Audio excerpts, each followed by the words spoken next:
Welcome to News Today with Universal Parks News Today. I'm Tom Corliss. Here now the news for March 10th, 2022. And yes, I am a disembodied voice as we're still on the road currently.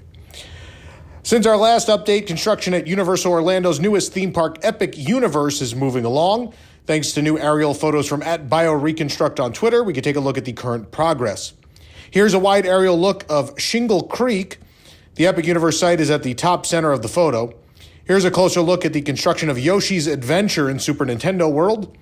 There's multiple cranes and excavators at work, and here is a staging area for Epic Universe.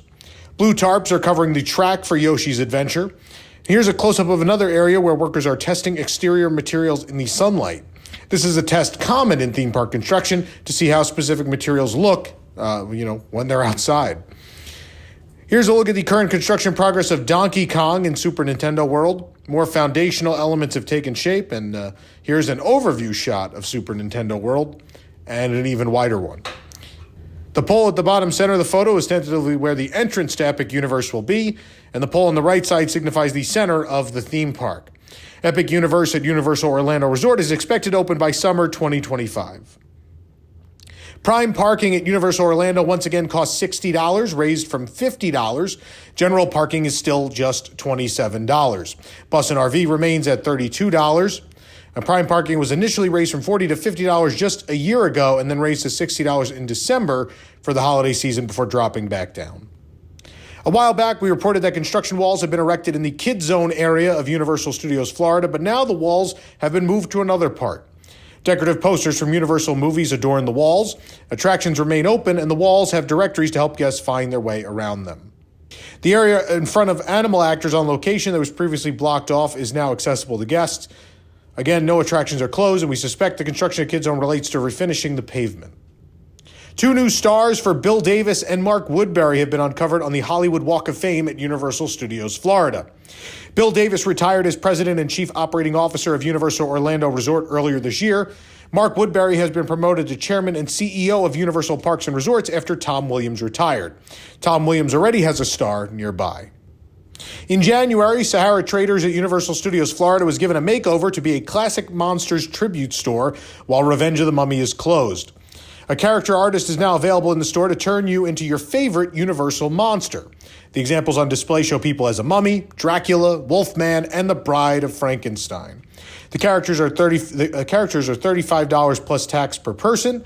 Monster-themed name art was also on display, and this name art can be done at kiosk in Woody Woodpecker's Kids Zone or port of entry. A new blue, white, and pink long-sleeve jersey shirt is now available at Universal Orlando. The jersey is tie-dye style, blue on top, white in the middle, and pink on the bottom. It also has two pink stripes sewn on the sleeves. On the left breast is the established 1912 and Universal Studios.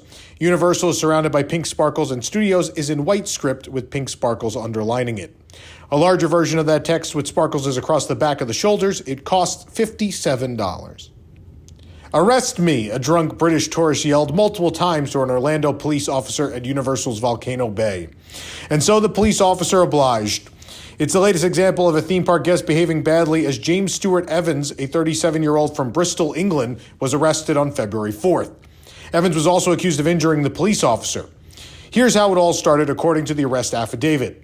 Evans was disorderly, intoxicated, and causing a loud disturbance at the water park, so Universal wanted him to leave, the arrest affidavit said.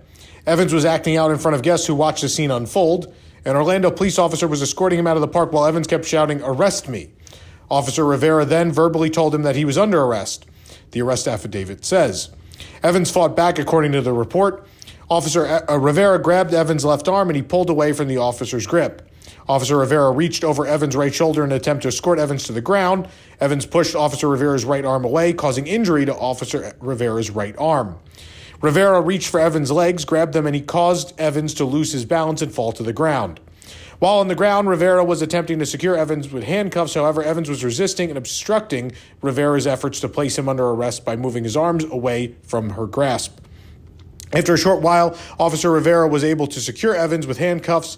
Officer Rivera was transported to the hospital for medical treatment. An update on the officer's status was not immediately available this week. Evans was also taken to the hospital after he complained about pain in his right knee. He was treated and immediately discharged. He then went to jail. Evans has pleaded not guilty, according to Orange Circuit Court records. Universal Orlando Resort has new Harry Potter Hogwarts house banners available. We found these at Universal Studios store in City Walk.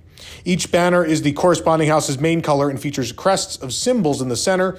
The Gryffindor banner is red with a black and gold crest featuring a flaming heart, phoenix, and the sword of Gryffindor. It lists determination, courage, and bravery around the edge of the crest. They're made out of thick fabric with a black fringe at the bottom, and the banners cost $27 each. The Universal Orlando bus loop was demolished and reconstructed last year, and though it reopened in December, it has remained under construction. There's now grass, shrubs, and trees throughout the blocked-off section of the loop. Fresh yellow paint lines the planters and sidewalks. The bus loop is also used for guests dropping each other off and ride-share services. It is next to the walkway leading from the parking garages to City Walk. 2 new Universal Studios drink coolers are now available. We found them in the Universal Studios store at City Walk. One is made for bottles, while the other is for cans. The can cooler is blue. The light blue, orange, and yellow film strip design on it matches recently released apparel. It costs $10. The bottle cooler is white with the Universal globe pictured in colorful stripes. It costs $12. Universal Studios Hollywood has officially announced that Super Nintendo World will open in 2023. An exact opening date or season was not announced, but the announcement came as part of Super Mario Day, which happens every year in March. Just a day after it was announced that Super Nintendo World would open next year at Universal Studios Hollywood, we're seeing the first themed walls erected in the land. The land is visible from the escalators between the upper and lower lots. The new walls are right in the center of the land. They look like they're made of brown stones. Other gray stone elements are visible behind and next to the brown walls. Of course, guests will enter Super Nintendo World through a tunnel. The green hills have been visible for quite some time now. Weatherproof sheathing and black paneling have been installed during the past few months on other structures, though. Tarps still cover some of the construction areas, and there's scaffolding around much of the land, but it seems like that will start to turn into themed elements now. For more information on these stories and more, head on over to universalparksnewstoday.com. If you're enjoying the show, be sure to like this video, subscribe to Universal Parks News Today on YouTube for more great content, click the bell for notifications, and make sure to hit select all notifications so you never miss an episode of the show. For UPNT, this is Tom Corliss saying the future is whatever you make it, so make it a good one. This program is brought to you by WIGS, the WDWNT Interglobe Society.